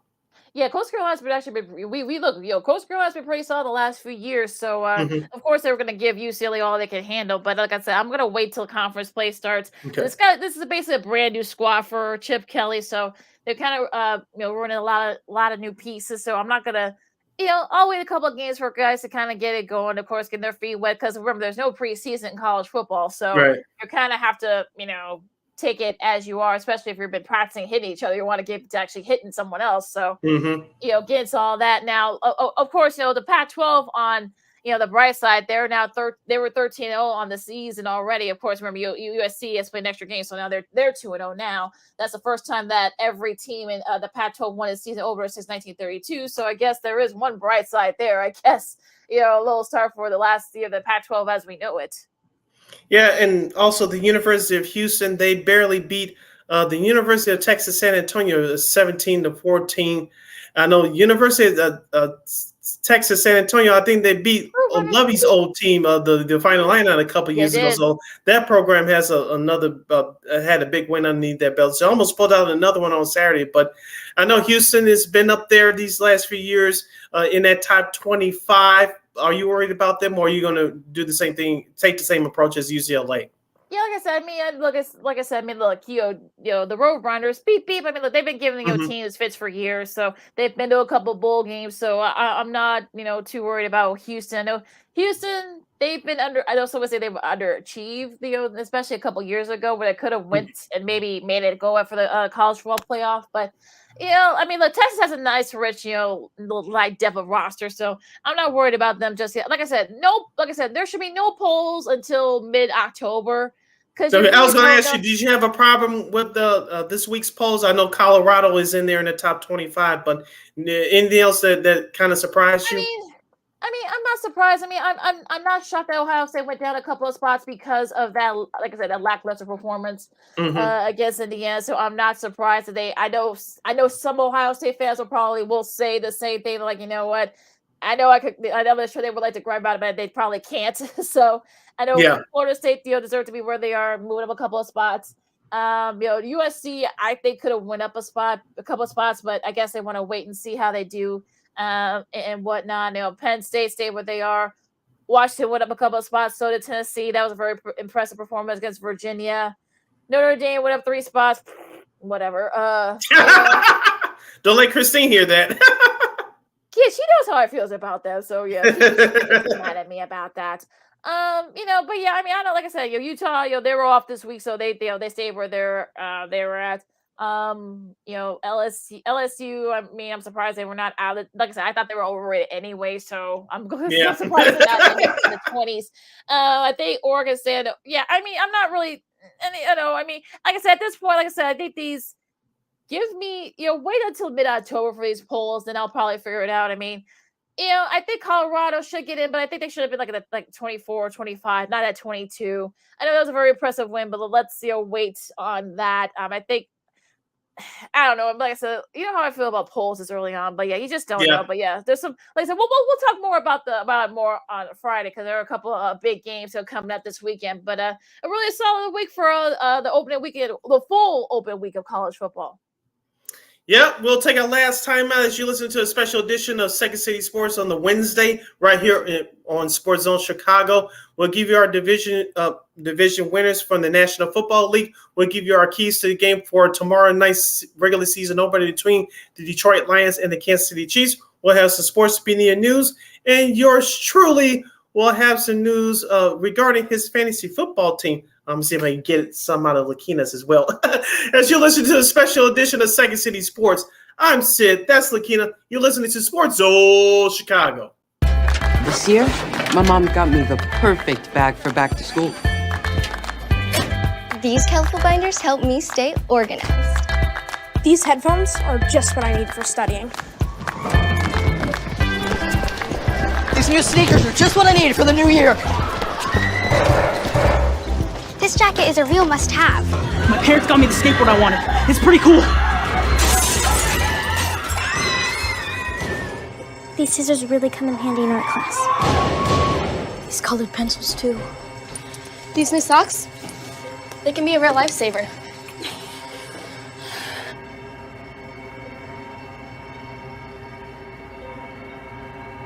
And I finally got my own phone to stay in touch with my mom.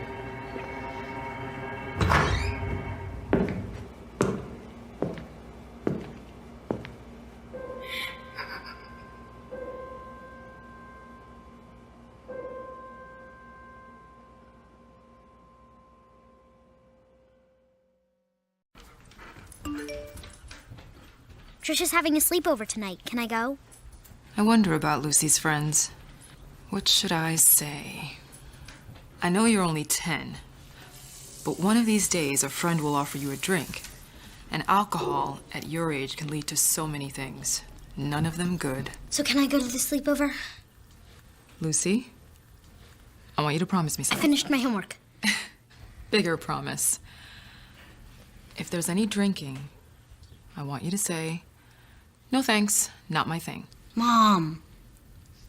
I promise you, your real friends won't care. Deal? Sure.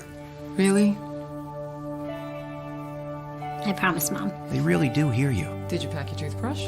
For tips on how to start the talk, visit underagedrinking.samhsa.gov. A public service message from the Substance Abuse and Mental Health Services Administration.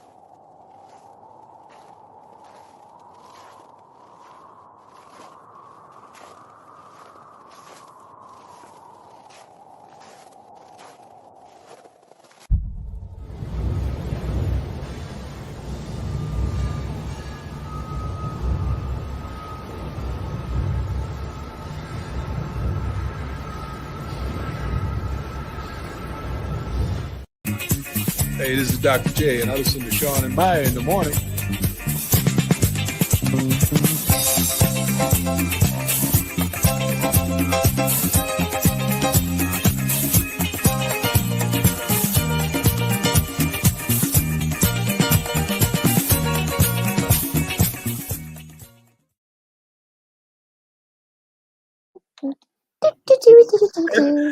Welcome back to the special Wednesday edition of Second City Sports. We're live in living color right here on Sports Zone Chicago.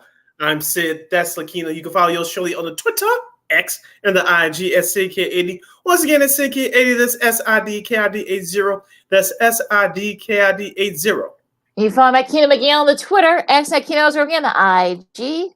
This is our last segment of the show for today. If you want to get those last minute questions or comments in, you can go to our comments section at Sports Zone Chicago's Facebook page or at Sports Zone Chicago on YouTube. The best ones will get put up on the screen by Lakina. And just a daily reminder, you can catch Sports Zone Chicago also available on Roku TV. All right, Sid. So, again, I want to preface this by saying I want to warn people, do not take our predictions at face value. Well, Lakina's anyway. well, okay, fine. Well, I'm writing mine in pencil, so like I said, I know mine's probably going to end up changing. So, who are your winners? I'll let you go first. Okay, we'll go with the division winners first. We'll start off in the AFC. In the East, I'll have the Buffalo Bills, even though I think they'll take a small step back this year. In the AFC South, of course, the Jacksonville Jaguars. In the AFC North, I have the Baltimore Ravens. I'm counting on the fact that Lamar Jackson will stay healthy for at least the majority of the season. And of course, he has some new weapons now, i.e. Odell Beckham Jr., OBJ for those of you scoring at home. And in the AFC West, of course, the Kansas City Chiefs, although I think the Chargers will give them a run for their money. So once again, in the AFC East, I have the Buffalo Bills. The AFC South, the Jacksonville Jaguars. The AFC North, the Baltimore Ravens. And, of course, the AFC West, the Kansas City Chiefs. All right, who are your wild cards? My wild cards, we have 3 since there are 7 teams in the playoffs. 4 division winners, 3 wild cards. My wild cards are as follows. The New York Jets, the Cincinnati Bengals, and the San Diego Chargers of Los Angeles, as we call them on this show. So, once again, my 3 wild card teams in the AFC, the New York Jets, the Cincinnati Bengals, and the Los Angeles Chargers. Oh, boy. Okay, see, I agree with you on all 4 division winners. I also have the Bills, I have the Ravens, I have the Jags, and I have the Chiefs. I also agree with you about the Chargers and the Jets, but I'm going to change the AFC North. I think Pittsburgh will probably sneak in the playoffs with their great defense and their offense. I think Pickett will have not necessarily a breakout, but I think he'll definitely be stable enough. I think the defense is really going to help him out. So you saw what happened to them last year. I mean, they were actually within a couple of games of getting in, even though this was supposed to be a down year for Pittsburgh. So yeah, those are my AFC winners and wild cards. Yeah, just like in the NCAA tournament in basketball, Lakina, those outside teams are just left out of the bubble. They were one of my teams. I'm talking about Pittsburgh, but Cleveland was one of my my other outside team as well. I think Deshaun Watson is going to have a big year. but that defense, I'm not so sure. I know that looks better on paper, but I want to see how well they perform. Of course, remember with the whole suspension situation with Watson last year, he came in toward the end of the season. He only played about 5-6 games. Of course, Cleveland couldn't get into a rhythm, but with the full training camp now, with him starting his first full season in a Browns uniform, I think he's going to have a big year. But I still got to see what that defense is made of. That's why I just haven't just missing the playoffs talking about the Browns. So Same here. I really wanted to pick them, but I'm not sold on their defense yet. All right, in the East, I've got Philadelphia. NFC. In the East, I got Philadelphia. In the North, I got Detroit. In the South, I guess the Saints, maybe. And in the West, I have San Francisco, and in the wild card, I have Seattle, Dallas, and I think for some reason I think you know what? I think the Giants sneak in there, but again, I'm not quite sure. I'm not quite sure about the Giants, so. I have them hesitantly going in as one of the wild cards, but the Giants I think will take a step back. I don't know, but my division, my NFC division winners: the East, Philadelphia, Detroit for the North, the South I got New Orleans, the West I have the 49ers, and in the wild card I've got the Seahawks, the Cowboys, and the Giants. But the Giants is a big old asterisk there. I don't blame you. My division winners for the NFC are as follows: the Philadelphia Eagles, even though I think they'll take a small step back, but they're good enough to win the NFC East. In the NFC North, I will take the Minnesota Vikings. I think it's going to take 11 wins to claim that division title there. So I'm going with the Minnesota Vikings in the North. I think they'll take a small step back, unlike last year when they almost ran the table going 14-3. In the NFC South, I'm with you. I'm going with the New Orleans Saints. Derek Carr improves their quarterback room tremendously. I know Alvin Kamara is going to miss the first 3 games, but Michael Thomas is back. Chris Olave, that wide receiver from Ohio State, I think he's going to have a prime year, a breakout year for sure now since he has an actual quarterback. In the NFC West, I will take the San Francisco 49ers. Now, my 3 wildcard teams for the NFC, I'm with you on Seattle. I'm with you on Dallas. But my 3rd wildcard team, I've been tossing up between the Giants and the Detroit Lions. I'm going to go stick my neck out and go with the Detroit Lions. See, here's the Don't ask me why. Don't ask me why. But like I said, the hype, I know the hype is due to the fact they finished up strong last year, but Detroit out there will be good enough just to sneak in for that last wild card spot. That's how I feel about Minnesota. I think Minnesota will give Detroit fits, but I think they'll just miss it. That's why I was very hesitant picking the Giants in that last wild card. But look, would it surprise me Minnesota sneaks in there? I wouldn't be. I mean, look, I know that they basically have gotten rid of some of their their top guys, Thielen and Cook, but they still got Justin Jefferson, they still got Kirk Cousins. The defense is actually not pretty still okay. Maybe not the best defense that we've seen, but it's still okay. So I think they'll do I think it'll be 10 wins. I don't think no one's gonna get it to more than that. I got the Bears winning 9, so I don't know if that's gonna you're saving the suspense on our beloved. I know. Well, yeah. I mean, I know I might have puzzled, but yeah. I think that's. I think it'll be 10 games that win division. I think Detroit will win it. I think I think they'll get 10 wins too, but I think they'll just miss. They'll just miss getting there by tiebreakers with the Giants. But we'll see. My Bears prediction, I think they'll win 8 games, so they'll go 8-10. I know 8 will not get you in, unlike back in the day in terms of when the schedule was 16 games. But I think the Bears will improve. Obviously, they'll improve if they get, because last year they had 3 wins. If they exactly doubled their win total against them 6, unless a bunch of injuries come their way. I don't think they'll be a 6-win team. But if this Bears team does stay healthy, they will get 8 victories. I had them between 7 and 10. I know some people had them as a 10-win, 12-win team. I know they have the 3rd place schedule talking about the Bears, but they're going to have everything just about go their way to win 12 games. And I just don't see it, Lakina. I really don't. That's why I had them at 8 wins. I know you doing one better with 9. 9 will probably will get them in. It depends on how the rest of the NFC wildcard field looks. And it may give them a second place in that division. Depends on obviously how that the NFC North division looks as well. So I'm giving the Bears 8 wins. They're just 2 games short of them winning that division. I think they just missed the playoffs. That's why I got them at 9. I just think, I know. I can see that. Yeah, I mean, look, that's probably where their ceiling is going to be. Look, I know they're not going to be worse as like they were last year, 3-3 and like 14 or whatever. But I don't think they're going to win like 12 games like some people are predicting. I just think I just don't.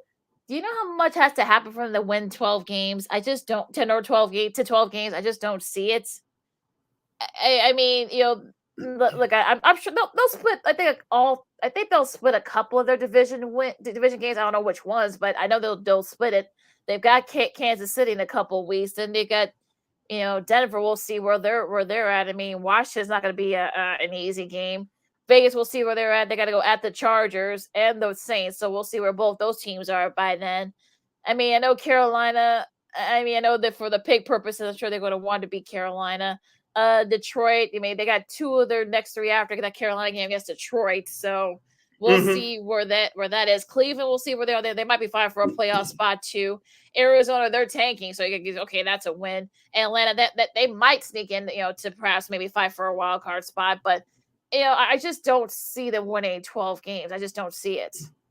Yeah, as we mentioned, the Bears have a 3rd place schedule, and you mentioned all those opponents on their schedule. All those are really toss-up games, especially starting with Week 1 against the Packers. We'll get a deep dive into the preview of that game coming up on our next episode on Friday with our special guest Taylor Dahl of 1010XL in Jacksonville and of Windy City Gridiron with the Making Monsters podcast.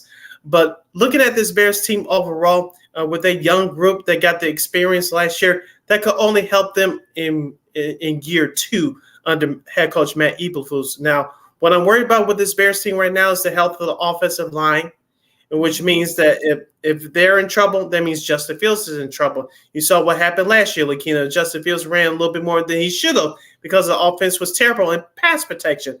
I'm not worried about the Bears running game because I think they're going to be good with Deontay Foreman as the backup and Roscoe Johnson now wearing number 23. Why, I don't know, but I'll leave it there. But you have a trio of running backs with Khalil Herbert who's going to get this bulk of the carries, followed by Deontay Foreman and followed by him with rookie Roscoe Johnson.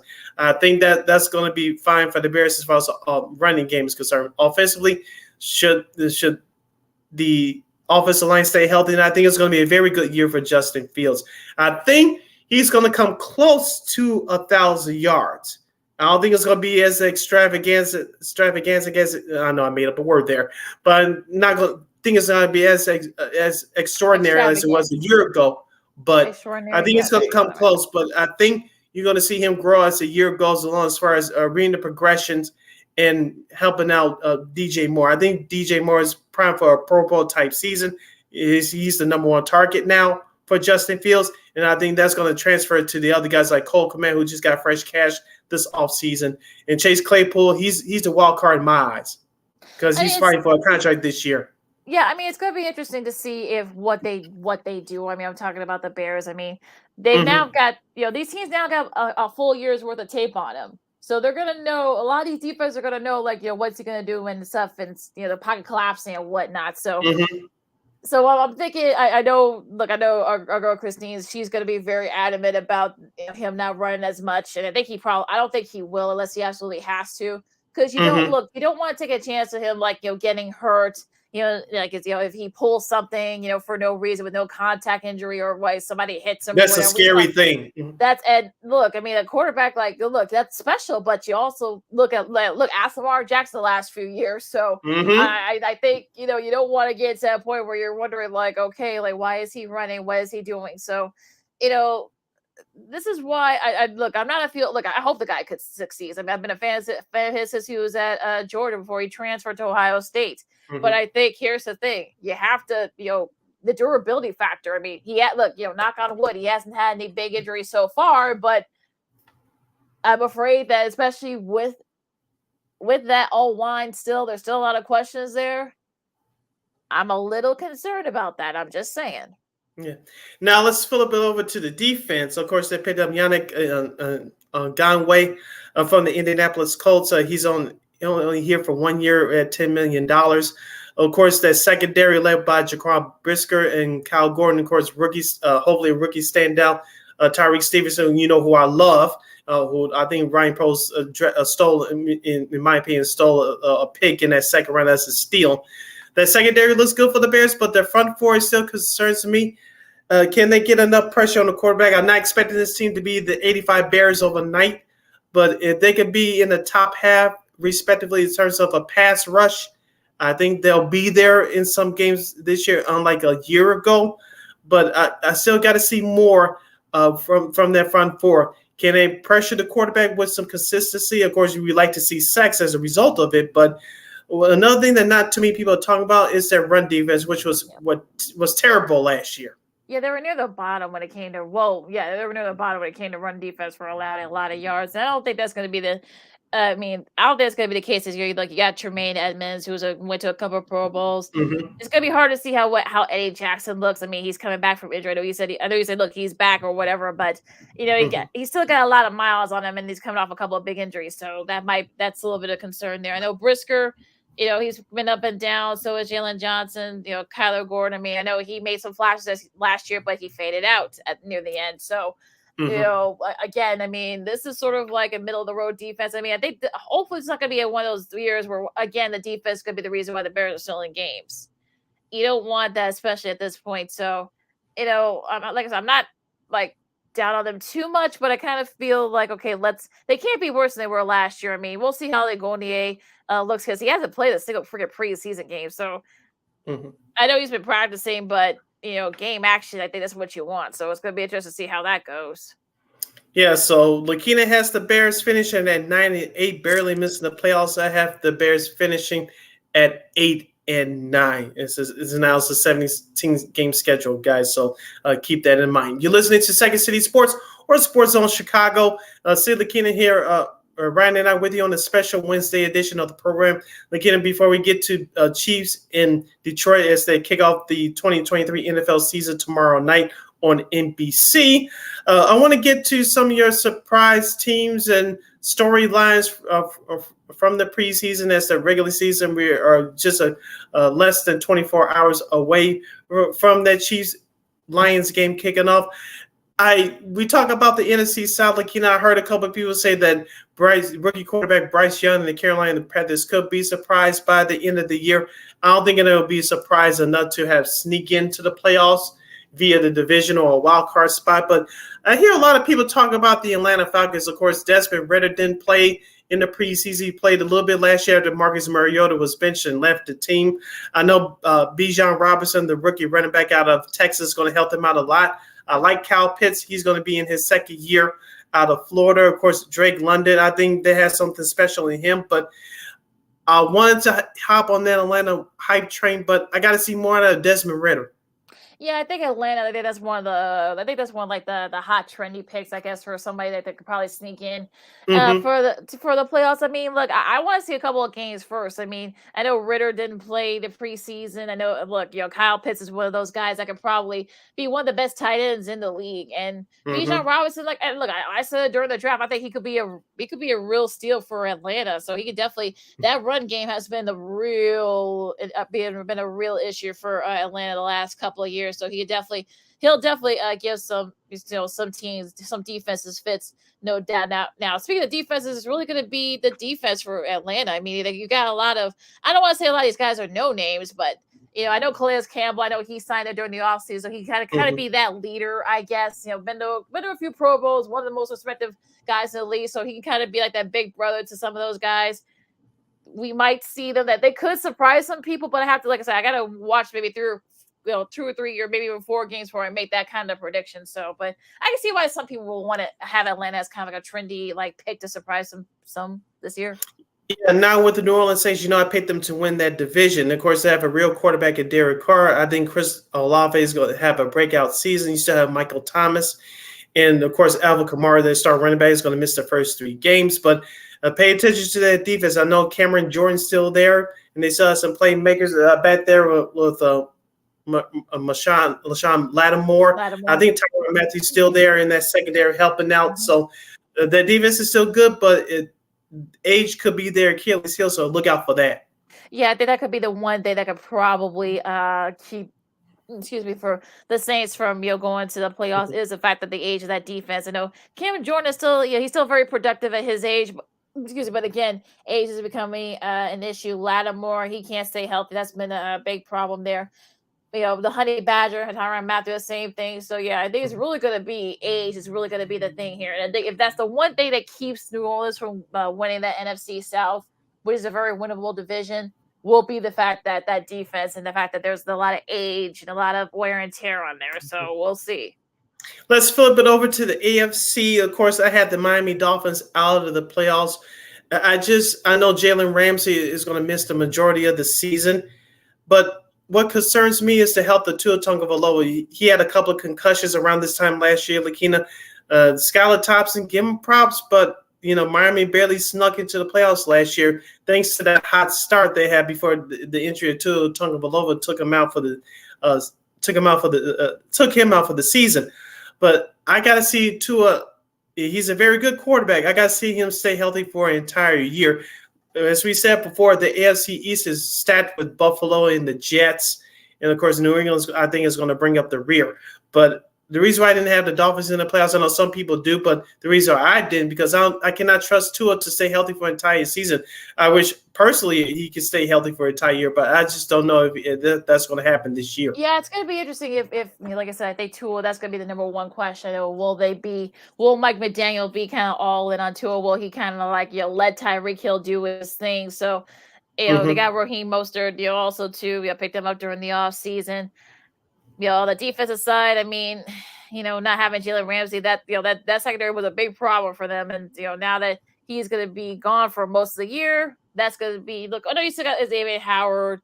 I know they brought in Eli Apple, but that secondary is still going to be a big question mark for me. So, like I said, it'll be interesting to see what happens with that Miami squad. So we'll see there now. Let's get to that Detroit Kansas City game real quick as we're up against it, and I want to talk about the U.S. Open after that.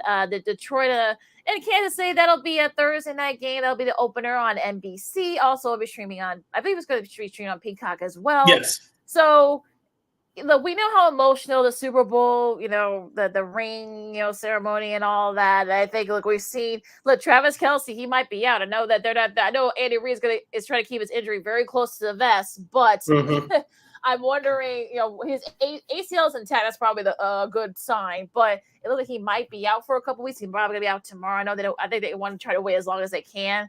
But even with that said, I wouldn't be surprised if Detroit pulls off the quote unquote upset over at Arrowhead. I know that place is gonna be rocking. So, but Chris Jones still, he's still out. He's holding out. So that's another thing that could be another little question mark there too. So.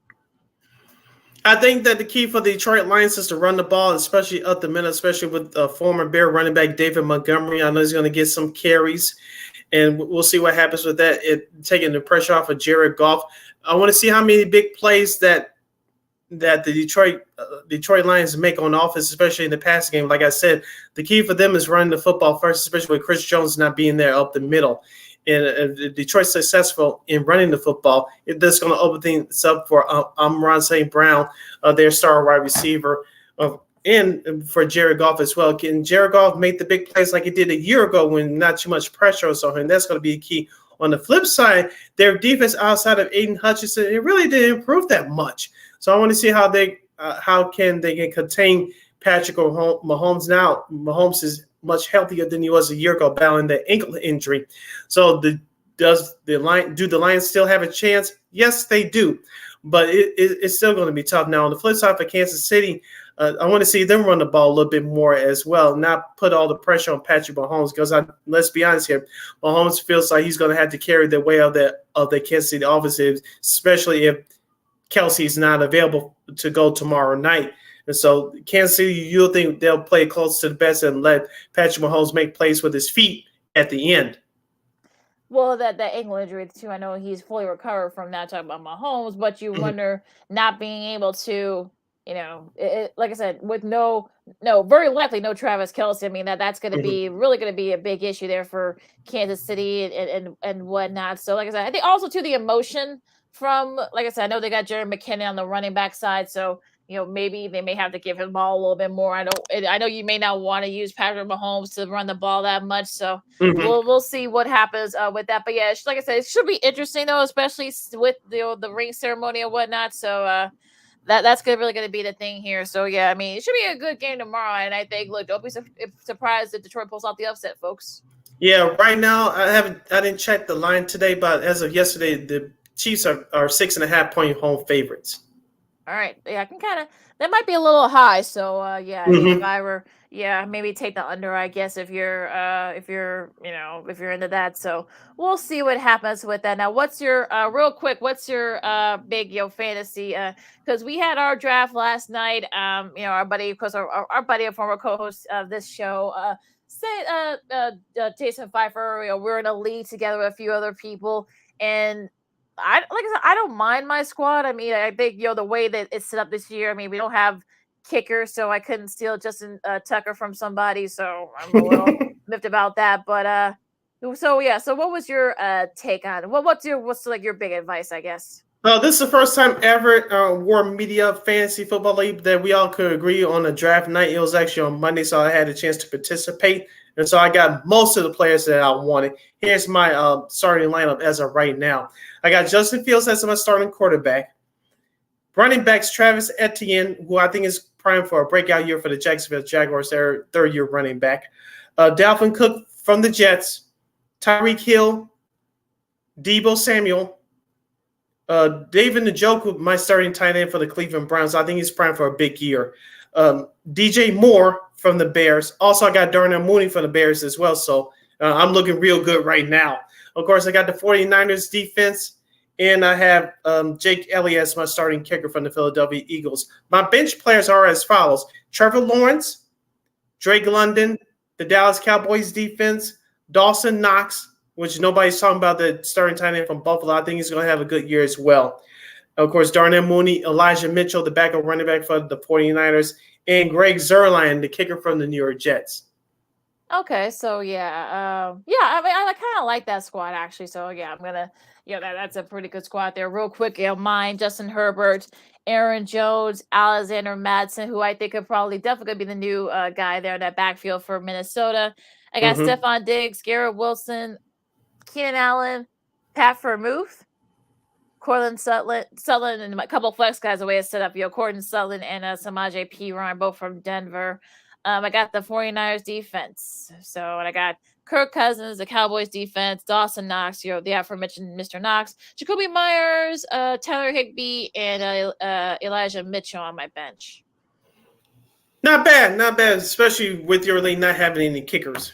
Yeah, the way they set it up. Yeah, they set it up. Justin Adams, the guy that runs around, he set it up to there'll be more flex players than the kicker. So, but I don't mind my squad. I mean, like I said, I'm sure there's going to be some guys I might have to. I mean, last year, unfortunately, we were a lot of our players, not just mine, but other folks' players were not very productive. So we're all trying to redeem ourselves, and I think Jason's trying to go for like 3 in a row. So we'll see. So we got to try to knock him out for that. But but I like your team. That's pretty solid. I mean, like we said, I mean, take it for what it's. You could probably bench some guys and trade some guys at some point. So let's get a couple weeks before we start making any weird. Yeah, I usually struggle with running backs and health. Of course, last year, I had Breece Hall, the Jets. He got injured, torn ACL at Denver.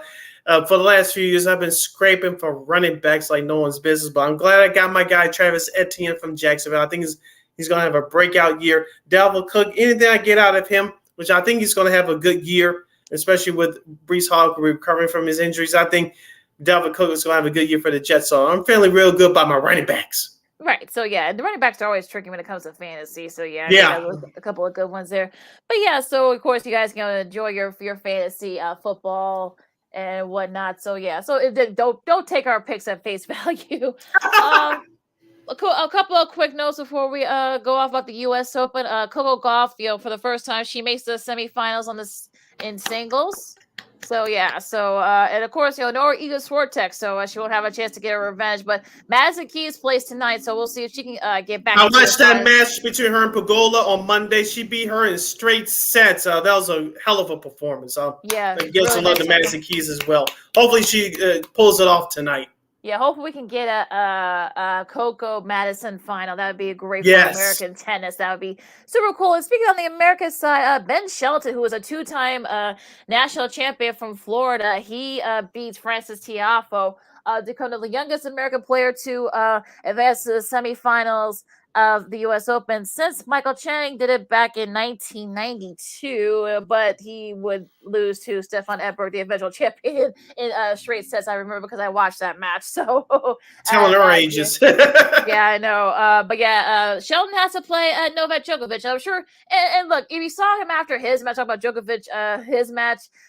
Won his match pretty easily. He actually did, he was doing this thing where he said he was going to play either Sheldon or Tiafoe. He said, look, I know I'm not going to, whoever I end up playing, they're not going to cheer for him. So I think he knows that. So he might feed off that. So if Sheldon ends up getting his butt kicked, I mean, don't be shocked by that, folks. But a nice showing by him. And again, we're seeing like some of these American players. I think of 5 million, it's like 5 or 6 million all the way to the quarters this year, which is the most in a long time. So I've been begging for that for a while now. So let's see if they can keep it up. Yeah, hopefully it'll be great. We'll knock out Djokovic. I know he's been one of the best tennis players over the last decade or so. But we'll see what happens. Yeah, I mean, the last thing he wants to play Djokovic when he is not in a good mood, and he probably won't be in a good mood tomorrow. Just saying. So, hopefully. But look, regardless, and look, Sheldon has had a great run. Hopefully, he can build. He's only 20, so he hopefully can build off this. So, but I just want to give him a shout out and such. So, nice show by the Americans at the U.S. Open this year. Yes, so I'm really rooting for that Coco Golf Madison Keys final. Yeah, that'd be great. I'm sure ESPN is cheering for that as well. Yes. With that said, you follow McKenna McGee on the Twitter, X, McKenna McGee on the IG. You can follow yours truly, Sydney Brown, on the Twitter, X, and the IG at SidKid80. Once again, at SidKid80, that's SIDKID80, SIDKID80. Make sure you download that Sports Zone Chicago app wherever you get your apps. Please follow Sports Zone Chicago on all social media platforms, including on all social media platforms. Download our subscribe to our podcast at War Media Podcast. That's WARR Media, PODCASTS. We are available on all podcast platforms, including the iHeartRadio app. And while you're at it, please give War Media a follow on all social media platforms at WARR Media. And thank you very much in advance for your support. Like, share, subscribe, and tell your friends. Make sure you catch Second City Sports every Monday, every Friday from noon to 2 p.m. Central Standard Time right here on Sports Zone Chicago. One more again, as the kids would say. Catch Second City Sports live in living color every Monday, every Friday from noon to 2 p.m. Central Standard Time right here on Sports Zone Chicago. All right. And also, too, as always, you can catch Sports Zone Chicago anytime, anywhere on Roku TV. Just go to your app store, whatever apps that you have. Type in your Roku app. Just type in Sports Zone Chicago. You can catch our show, Sean and Maya, the Smoke Fellas, among other shows. I know there are going to be some other shows that are coming up too during the football season, so make sure you guys check that out. Mm-hmm. And so you can catch it anytime, anywhere. And you know we will provide. All right. So, of course, we're definitely going to get going here with the football season. We got to. Can't wait. Can't wait. We're going to try to get more, people to come on to preview whatever Bears matchup or even other big matches that are coming up. Of course, we got our picks for Christine Manica this year, too. So year number 3 for her, I believe. Yeah. So definitely looking forward to her with the picks this year. So going to be a lot of fun as usual. So enjoy the rest of baseball since everyone going into the pennant chase here. And I know they're good. And I know that the Chicago Sky, they're fight for a playoff spot too in the WNBA. So if you guys are into that, bad loss the other night. But they did get a nice little pick me up there of a win last night. But they still got their schedule a little bit tougher than the Sparks, so that could come down to those 2 games. So we'll see what happens there. So, but enjoy all the sports that are coming up. So so it's gonna be a busy, almost fall. My goodness, the year's gone by quick. So for Sid, I'm the Kansas Second City Sports on Sports on Chicago, and we'll see you Friday. Back to football, go Bears, holla!